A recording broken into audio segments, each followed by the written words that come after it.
오늘은 다니엘 2장의 말씀을 갖고 침착하게, 신실하게, 감사하게 라는 제목으로 함께 하나님 말씀을 나누겠습니다.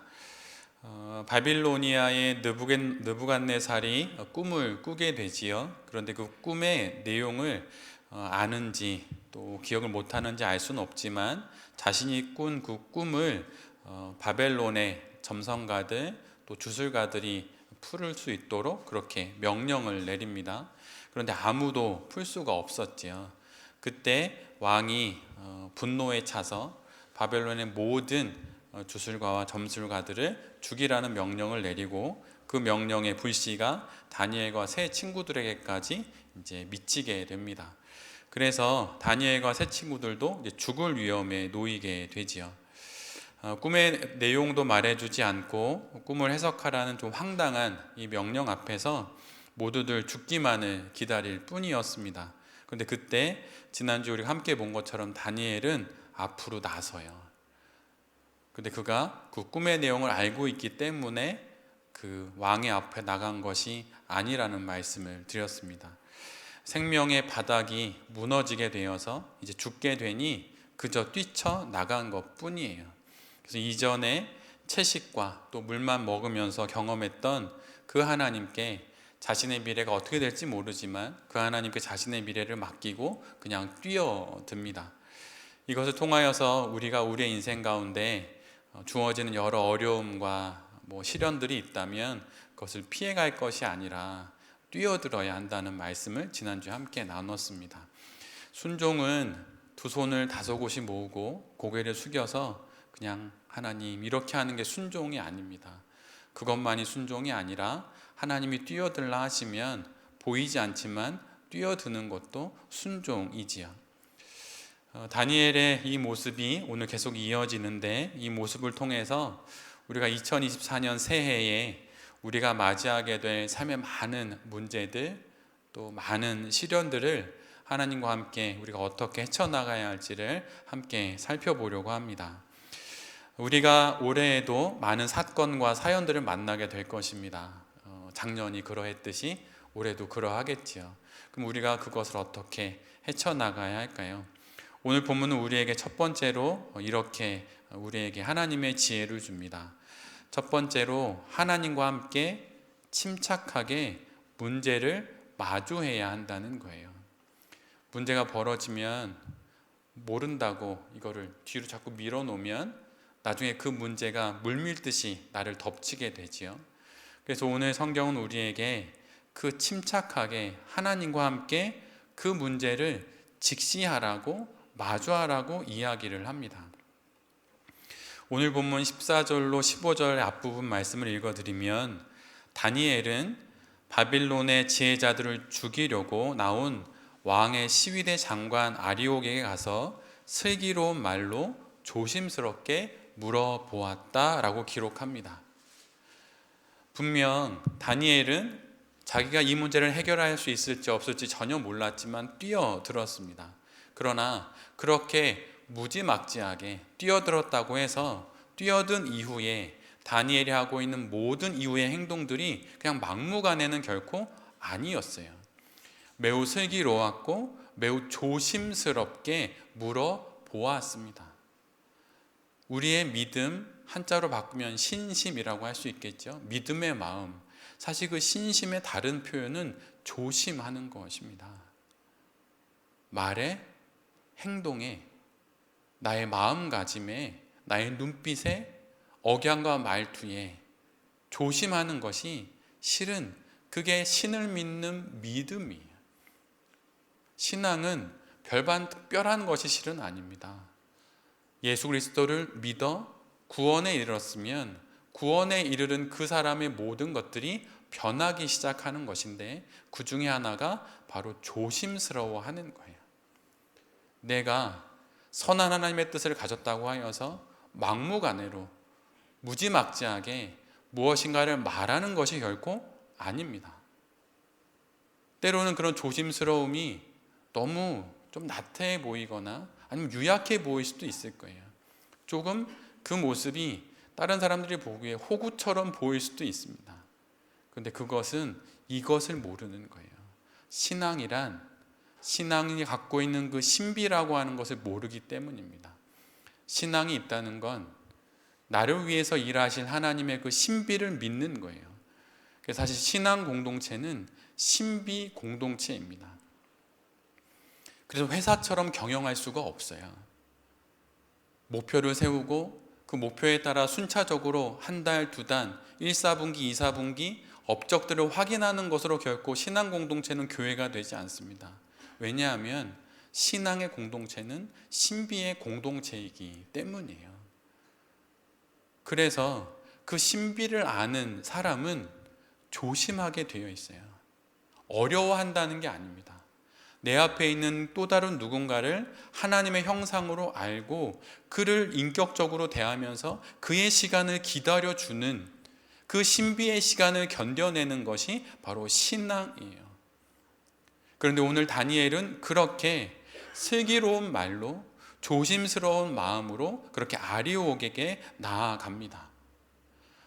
시위대 장관 아리옥은 사실은 다니엘과 세 친구들 죽이는 그 임무를 맡은 사람이에요. 그 사람에게 달려들어서 두 팔을 벌려 가로막고 어찌 그 앞에서 슬기롭고 조심스럽게 말을 내뱉을 수가 있을까요? 그런데 다니엘은 그렇게 합니다. 위기의 상황에 뛰어들어서 매우 침착하게 또한 매우 슬기롭게 문제를 풀어가기 시작해요. 그럴 수 있는 이유는 그는 이 상황을 하나님의 신비에 맡겼기 때문이에요. 분명 다니엘이 뛰어든 상황은 위기의 순간입니다. 정말 죽을 수도 있는 것이에요. 여러분 혹시 죽음을 바로 눈앞에서 보신 적이 있나요? 본인의 죽음을. 저는 있어요.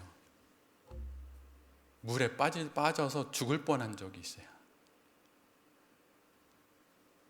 바닷가에 같이 수영을 간 적이 있습니다. 이 가운데 제주도의 바다에 빠진 분이 계시군요. 네.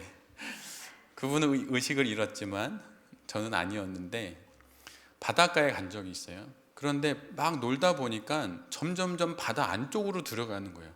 몰랐어요. 아무도 몰랐어요. 근데 점점 안으로 가다가 이렇게 올라갔다 내려가면 땅에 발이 닿는데 안 닿는 거예요. 순간 20여 명 되는 사람들이 졸지에 바다 가운데로 밀려가기 시작한 거예요. 그때 내 옆에, 내 왼쪽에 모든 사람들이 허부적거렸어요. 근데 그 순간 이래서 죽는구나 라고 하는 것이 확 다가왔습니다. 여러분 그때 옆에 물에 빠져가는 누군가를 건지겠다는 생각을 할 수 있을까요? 없을까요? 저 나름 착한 사람 아닙니까? 그 생각을 해야죠. 근데 그 생각이 안 나요. 제가 정말 깜짝 놀랐어요. 우여곡절 끝에 모든 사람들이 한 명의 물에 빠진 사람 없이 다 구해졌습니다. 근데 그때 모든 사람들이 나와서 숙소로 걸어가는데 저는 숙소로 못 걸어갔어요. 그리고 그 앞에 있던 수도가에서 찬물로 샤워를 하면서 그 짧은 순간 모두 다 허부적거리는데 옆에 있는 사람한테 손을 못 내미는 나를 보면서 내가 그런 인간이구나라는 걸 알고 너무 괴롭더라고요. 내가 이런 인간이구나. 죽음 앞에서. 근데 사실 북한에서 온 제 제자들의 이야기를 들으면 더한 이야기도 많죠. 그래서 위기의 순간에 죽을 수도 있는 상황에 슬기롭게 조심스럽게 부드럽게 말할 수는 없는 것이에요. 말 한마디 잘못했다간 그의 눈빛이 한번 변했다간 죽을 수도 있는데 그 상황에서 매우 침착하게 행동한다는 건 사람의 힘으로 되지 않는 것입니다. 그런데 오늘 본문의 다니엘은 매우 침착하고 매우 조심스럽게 자신의 말을 하기 시작해요. 그리고 이후로 다니엘에서 벌어지는 모든 이야기들을 볼 때 사자굴에 들어가든 풀무불에 들어가든 그 모든 사건들을 다니엘은 또 친구들은 침착하게 감당합니다. 다니엘의 이 침착함은 어디서 비롯된 것입니까? 그것은 하나님의 신비를 아는 것에서 이 침착함이 비롯된 것이에요. 그리고 1장에서 경험했던 그 하나님, 내가 만났던 그 하나님을 기억하면서 죽음의 위협 앞에서 삶의 바닥이 무너지니 그 영혼의 바닥에 있던 그의 믿음, 신비를 향한, 하나님을 향한 그 믿음이 드러난 것입니다. 그래도 그 믿음을 갖고 위기 앞에 서서 침착하게, 부드럽게 이 상황을 지나가게 된 것이에요. 믿음이 다니엘의 침착함을 견인한 것입니다. 넓은 바다를 가로지르면서 수개월을 항해하는 배들을 보면 엄청 크지요. 근데 그 모든 배들을 보면 정말 놀라게 되는 것은 그 큰 배를 이끄는 모터가 수면 위에 배가 띄워졌을 때, 육지로 올라왔을 때 그 모터와 그 스크류라고 할까요? 그게 너무 작다는 것을 알고 깜짝 놀랍니다. 이 엄청나게 축구 경기장 3-4개 정도 되는 그러한 큰 상선, 컨테이너를 수백 개, 수천 개를 싣고 가는 그 상선을 이끄는 그 모터가 엄청 작다는 것을 보고 매우 놀라게 돼요. 그 작은 모터로 배는 파도를 넘고 폭풍을 지나 마침내 목적지에 도착합니다. 배의 가장 아래에, 배의 가장 바닥에 있는 그 모터로 그 큰 배가 움직이는 거예요. 지금 죽음의 위협이 마치 폭풍우처럼 다니엘의 인생을 덮치자 다니엘은 자신의 그 영혼의 가장 밑바닥에 있는 그 믿음, 신비의 하나님을 믿는 그 믿음으로 지금 죽음의 바다를 건너고 있는 것입니다. 우리에게도 이 믿음이 올 한 해 있어야 할 것이에요. 침착이라고 하는 한자는 잠길 침에 붙을 착입니다. 한자가 너무 웃기더라고요. 착 붙는 게 붙을 착이에요. 어디로 깊게 잠기는 것입니까? 하나님께 깊게 잠기는 거예요. 어디에 착 달라붙는 것입니까? 하나님께 달라붙는 거예요. 그것이 침착한 것입니다. 나의 마음이 자꾸 고양되고 나이가 자꾸 영혼이 상기가 되어서 그렇게 무엇인가 주변에 작은 까딱거림에도 영혼이 뒤흔들리는 이유는 내가 침착, 하나님께 잠기지 않고 하나님께 붙어 있지 않기 때문입니다.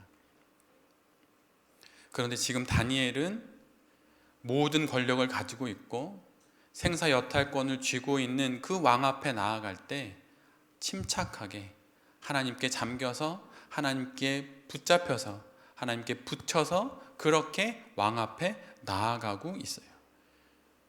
이것이 바로 이 인생을 살아가는 신앙인들의 모습입니다. 꿈 앞에서 온갖 두려움과 공포에 떠는 왕과 달리 정말 죽을 수 있는 상황에도 믿음으로 뛰어드는 다니엘의 이 모습이 믿음이 없는 자와 믿음이 있는 자의 차이예요. 믿음이 있는 사람은 떨지 않습니다. 성내지 않고 오래 참고 늘 기다리고 하나님의 신비 가운데 이 상황을 맡기는 거예요. 꿈 하나에 사시나무 떨듯이 떠는 믿음 없는 인생이 있습니다. 그러나 폭풍과 몰아쳐도 파도가 뒤덮여도 차분한 인생이 있어요. 그것이 바로 믿음이 있는 인생이에요. 다니엘은 떨지 않습니다. 여러분이 어디를 가든, 한국에 계시든 미국에 가시든 떨지 마세요. 어디를 가든 침착하십시오. 하나님께 깊이 잠겨서 하나님께 착 달라붙어서 그렇게 여러분의 인생을 살아가십시오. 그러면 분명 주님께서 다니엘에게 이루셨던 그 일들을 우리 모두에게도 이루시게 될 것입니다. 잔잔하라, 침착하라. 폭풍우 치는 갈릴리 바다 한가운데서 예수님께서 제자들을 향하여서 잠잠하라, 잔잔하라, 조용하라 라고 말씀하셨듯이 오늘도 우리에게 이 말씀을 전해 주시는 것입니다. 여러분 놀라지 마시고 잠잠히 하나님 앞에 깊이 잠겨서 하나님을 믿고 차분하게 인생을 잘 살아가는 우리 모두가 될 수 있기를 간절히 바랍니다. 2024년 새해 우리가 맞이하게 될 삶의 수많은 문제들을 그럼 또 다시 우리가 맞게 될 때 어떻게 헤쳐나가야 할까요? 두 번째는 기도의 공동체에 속하여서 함께 신실하게 기도하라는 것입니다. 오늘 본문 17절로 18절에 이런 말씀이 있어요. 그 다음에 다니엘은 집으로 돌아가서 자기의 친구 하나냐와 미사엘과 아사랴에게 그 사실을 알려주고 그 친구들에게 말하였다. 너희와 나는 다른 바빌론의 지혜자들과 함께 죽지 않도록 하늘의 하나님이 긍휼을 베풀어 주셔서 이 비밀을 알게 해주시기를 간구하자. 다니엘은 왕으로부터 조금의 시간을 얻어서 집으로 돌아갑니다. 그러나 다니엘도 다른 마술사와 점성가들처럼 난감하기는 마찬가지이죠. 어떻게 이 문제를 풀어야 하는 것입니까? 다니엘은 세 친구들을 불러서 그들에게 자신이 듣고 온 모든 것을 말해줍니다. 그리고 친구들에게 단 한 가지의 요청을 하죠. 그것은 함께 기도하자는 거예요. 이 위기로 말미암아서 바빌로니아의 지혜자들과 함께 죽지 않도록 하늘의 하나님이 긍휼을 베풀어 주셔서 이 비밀을 알게 해주시기를 기도하자고 말합니다. 왕 앞에 나아가는 다니엘은 죽음이 두렵지 않았던 것은 결코 아닙니다. 자신이 풀 수 있는 문제의 것이라고 여기지도 않았어요. 다니엘은 하나님이 지금도 자신을 하나님의 신비 가운데 이끌어 주실 것을 믿고 최대한 침착하게 상황을 맞이합니다. 그리고 하나님께 기도를 드리죠. 왜, 어떻게, 또한 언제, 어떤 식으로 이 문제가 해결되고 꿈의 내용과 해석을 알게 될지 모르기에 다니엘은 기도합니다. 그런데 다니엘은 혼자 기도하지 않고 함께 기도해요. 다니엘은 생사가 걸린 문제, 자신이 풀어야 할 일들을 하나님 앞으로 가지고 갑니다. 다니엘이 아무것도 모르고 왕에게 나갈 수 있었던 것은 하나님께 돌아와서 기도할 수 있었기 때문이에요.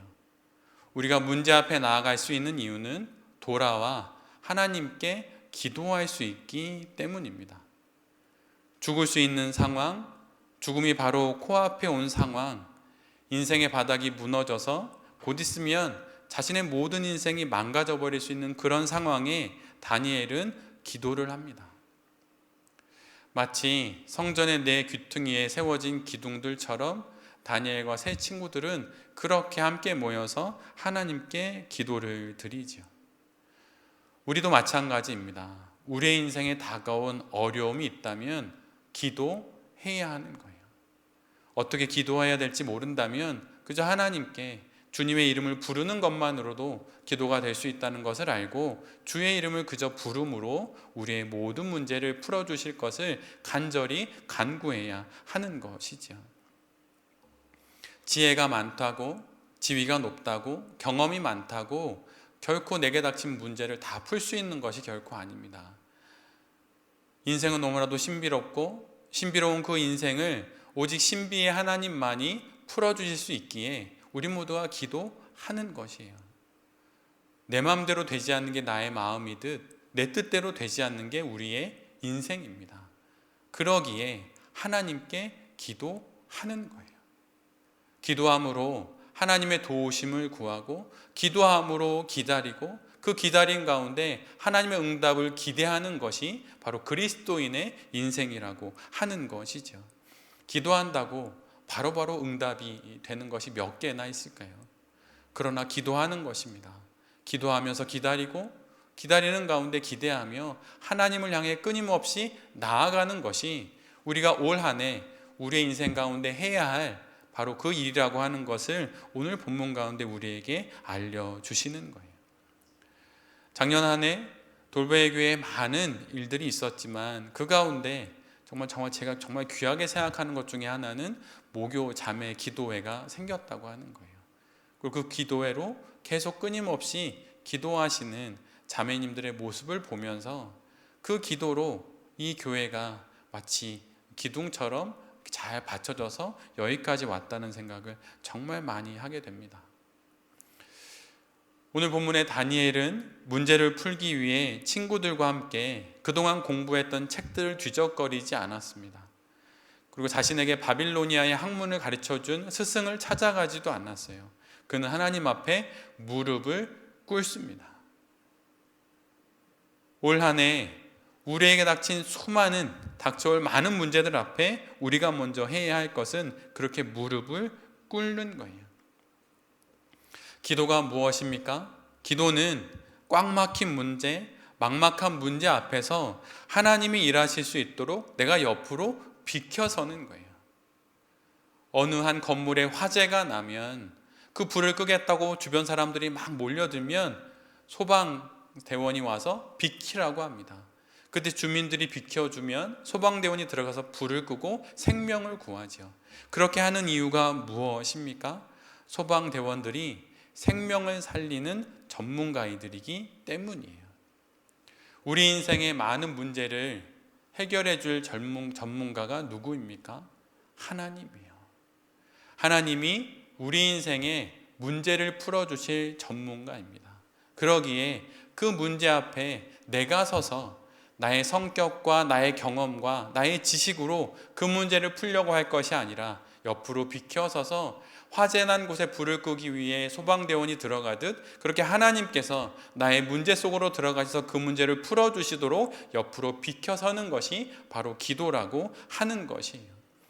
기도하지 않는다고 하는 것은 불난 집을 내가 두 손으로 가로막고 내가 불 끄겠다고 말하는 것과 똑같은 것입니다.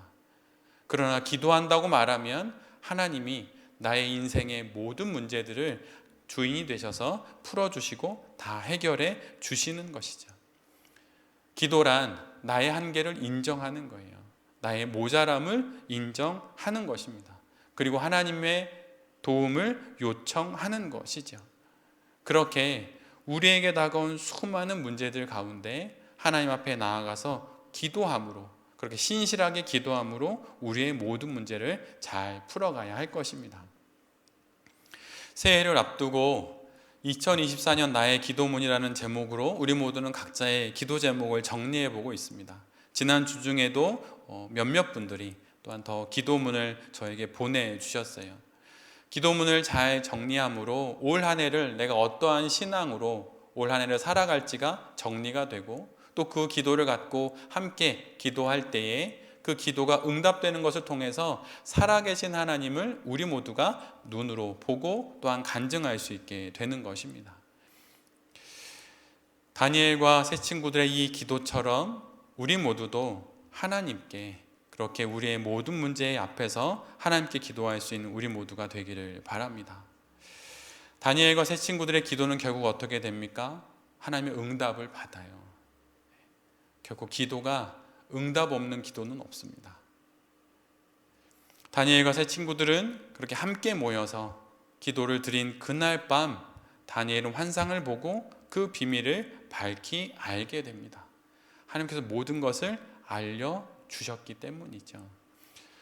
지금 여러분이 갖고 있는 여러 문제나 앞으로 맡게 될 많은 문제 가운데 혼란하면 여러분 기도하십시오. 그럼 그게 내게 왜 왔는지 알게 됩니다. 정말 알게 돼요.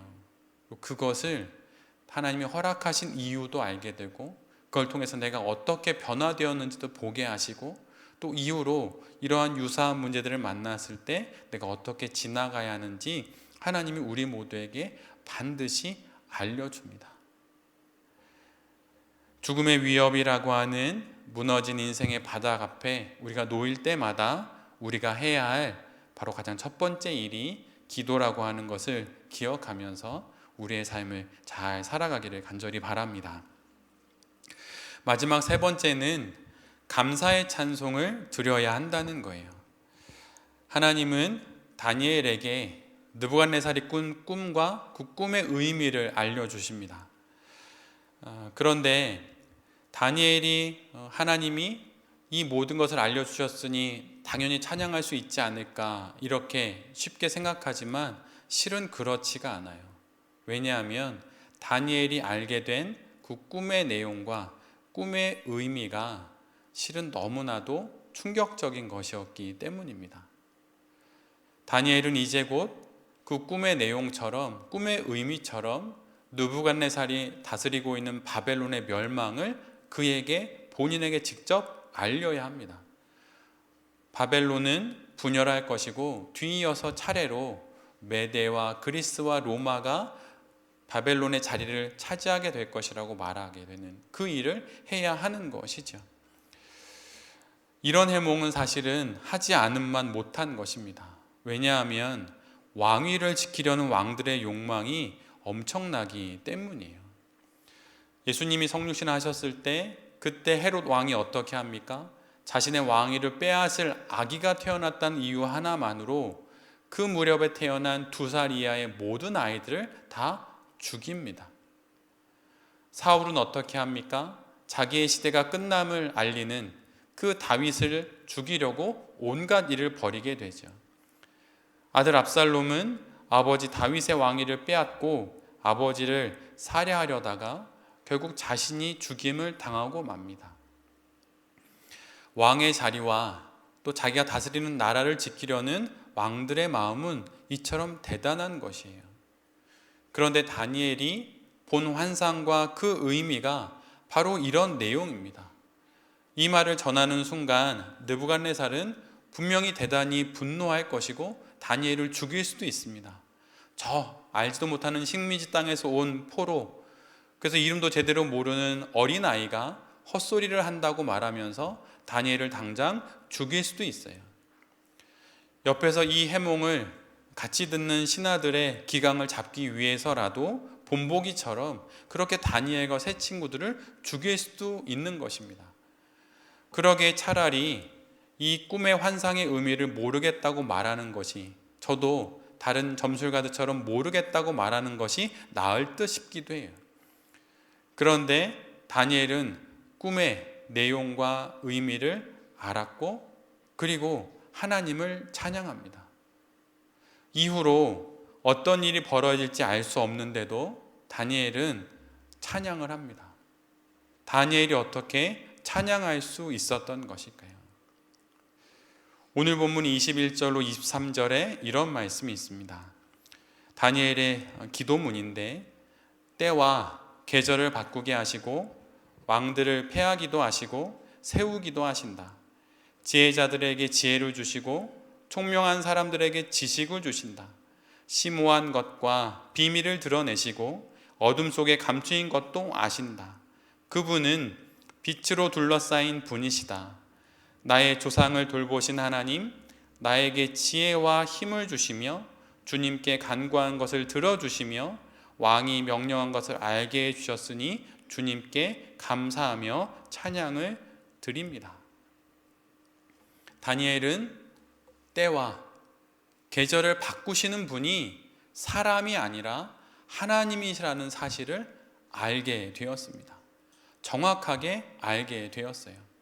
바벨론의 시대가 끝나고 메대와 바사의 제국을 거쳐서 그리스 로마로 시대가 바꾸어지는 이 모든 것들을 행하시는 분이 바로 하나님이시라는 것을 알았습니다. 지금 눈앞에 보이는 대제국 바벨론의 느부갓네살 왕이 아니라 하나님이 때와 계절을 바꾸시고 역사를 주관하시는 분이라는 것을 그는 그 꿈의 해몽을 통하여서 알게 되었어요. 아무도 알 수 없는 심오한 비밀을 드러내시는 분, 깊은 어둠에 있는 어느 누구도 알 수 없는 그 가장 짙고 어두움 가운데도 빛을 비추셔서 그 안에 있는 실체를 알게 하시는 분이 하나님이시라고 하는 것을 다니엘은 알았습니다. 그리고 지금뿐만 아니라 앞에 미래뿐만 아니라 과거에 다니엘의 조상들의 인생을 돌보셨던 그 하나님이 바로 내게 이 꿈의 해몽을 알려주신 하나님이시라고 하는 것을 다니엘은 알게 되었습니다. 그래서 그 하나님을 만났기에 찬양할 수 있었던 거예요. 찬양은 무엇인가 찬양을 정말 잘하는 뛰어난 음악가나 아니면 무엇인가 잘 준비되어 있는 악기로 드려지는 것, 그것이 진짜 찬양이 아닙니다. 내가 새롭게 만나게 된 그 하나님, 때와 계절을 바꾸시고 역사를 주관하시며 권세를 세우기도 하시고 권세를 패하기도 하시는 그 하나님을 만났을 때 오늘 본문의 다니엘처럼 부르게 되는 그 찬양, 악기 하나 없지만 기도 가운데 부르게 되는 그 찬양이 진정 하나님께서 들으시기를 원하시는 바로 그 찬양이라고 하는 것입니다. 우리 모두도 마찬가지예요. 위기 앞에서 하나님께 기도드릴 때 하나님이 그 기도 가운데 우리 인생의 때를 바꾸시고 우리의 삶의 계절을 바꾸어내시는 분이 사람이 아니라 하나님이라는 것을 알게 하셔서 그 하나님을 만나게 하심으로 우리로 하여금 찬양하게 하는 것입니다. 우리의 인생이 공부 열심히 한 나의 학벌로 바뀌는 것이 아니에요. 나의 인생이 나의 통장에 두둑히 쌓여있는 돈으로 바뀌는 것이 결코 아닙니다. 나의 인생의 때와 나의 고난의 계절을 바꾸어내시는 분은 다름 아닌 신비하신 하나님, 바로 다니엘이 만났던 나의 기도에 응답해 주시는 그 하나님이시라고 하는 것입니다. 그래서 다니엘이 이후로 자신이 맡게 될 상황들이 어떠한지 전혀 알 수 없지만 이 꿈의 해몽, 이 해몽을 말함으로 자기의 목숨이 어떻게 될지 알 수 없지만 그럼에도 불구하고 이 모든 것이 하나님께 있음을 알기에 이 기도 끝에 자신이 전할 내용이 너무나도 엄중하고 너무나도 두려움에도 불구하고 찬양을 할 수 있는 것입니다. 기도할 수 없으면, 말씀을 보기가 너무 어려우면 여러분 찬양을 하십시오. 찬양을 통해서 이성으로 이해되지 않던 하나님, 마음으로 받아들여지지 않는 그 하나님이 나의 영혼의 귀에 들려오는 찬양으로 인하여서 그분이 믿어지게 될 것이에요. 사도행전 16장에 보면 한밤중에 옥에 갇혀있는 바울과 실라가 기도를 하고 하나님께 찬송을 합니다. 기도를 하고 찬송을 합니다. 이것을 그 감옥 안에 있던 온 죄수들이 다 듣게 돼요. 그때 어떤 일이 벌어집니까? 갑자기 큰 지진이 나서 옥터가 움직이고 문이 다 열려서 사람들의 매인 것이 다 풀어졌다고 기록하고 있어요. 하나님께 마치 옥에 갇힌 듯한 어려운 문제와 상황들을 만나고 나의 인생의 바닥이 완전히 부서진 것만 같고 무너진 것만 같을 때 그때 하나님께 기도하고 찬양하십시오. 그러면 그 감옥의 바닥이 무너졌다고 말하는, 지진으로 인해서 옥토가 무너졌다고 말하는 이 고백처럼 우리의 인생에 진정 무너져야 할 헛된 것들은 무너지고 우리를 가둬놓은 우리의 영혼의 감옥의 문은 열릴 것이고 우리를 옥죄고 있는 모든 영혼의 이 나의 몸을 묶은 모든 쇠사슬들은 풀려지게 될 것입니다. 이것이 설교자의 미사오구처럼 들려서는 안 돼요. 진정 헤쳐나올 수 없는 문제를 만났을 때, 해결할 수 없는 인간관계를 만났을 때, 어찌할 수 없는 내 마음대로 되지 않는 나의 마음을 보게 되었을 때, 그때 나의 영혼의 바닥이 정말 무너진 것만 같은 그때에 여러분 찬양하십시오. 그러면 그 찬양을 들으신 하나님께서 그 큰 감옥의 바닥을 무너뜨리고 옥문을 열고 우리를 묶어놨던 모든 것으로부터 우리를 자유케 하듯이 그렇게 우리를 자유케 하실 것입니다. 설교자는 강사가 아니에요. 무엇인가 잘 정리된 성경의 이야기를 강연하는 게 아닙니다. 진실로 그런 삶을 살자고 말하는 것이고 그러한 간증이 우리 가운데 있자고 그렇게 말하는 거예요. 그러기에 그 설교를 가장 먼저 듣는 사람이 설교자 자신이 되는 것이죠. 우리가 감사의 찬양을 하나님께 드릴 때 삶의 터전들이 흔들리며 또한 다시 세워지게 될 것입니다. 그리고 내가 겪었던 과거의 여러 어려움들, 그것에 갇혀있는 나의 마음과 나의 정서와 감정들, 또 많은 실제적인 육체적인 여러 어려움들도 주님께서 분명 풀어 주실 거예요. 그것이 믿음입니다. 보이지 않는 것을 믿고 아직 현실이 되지 않는 것을 바라며 살아가는 그것이 믿음이죠. 올 한 해 2024년 새해 이 믿음으로 우리에게 다가온 이 인생을 잘 살아내는 우리 모두가 되기를 간절히 빕니다. 침착하게 문제를 마주하고 부드럽고 너그럽게, 정말 부드럽고 너그럽게 조심하는 그 믿음의 마음을 갖고 여러분 침착하게 문제를 마주하십시오. 그리고 기도의 공동체에 속하여서 함께 기도하십시오. 믿는 사람 둘이 모여 함께 기도할 때 삼겹줄이 된다고 말했는데 그것은 맞지 않는 이야기예요. 2명이 모였으면 2겹줄이 되어야 하죠. 근데 왜 삼겹줄이 되는 것입니까? 왜 3겹이 되는 거죠? 그거는 기도하는 나와 또 기도하는 누구와 함께 할 때 그 가운데 성령 하나님께서 함께 하시기 때문이에요. 기도하는 나와 사랑하는 딸과 함께 기도할 때 미국 땅에도 성령 하나님께서 함께 하시는 거예요. 그러기에 함께 기도해야 하는 것입니다.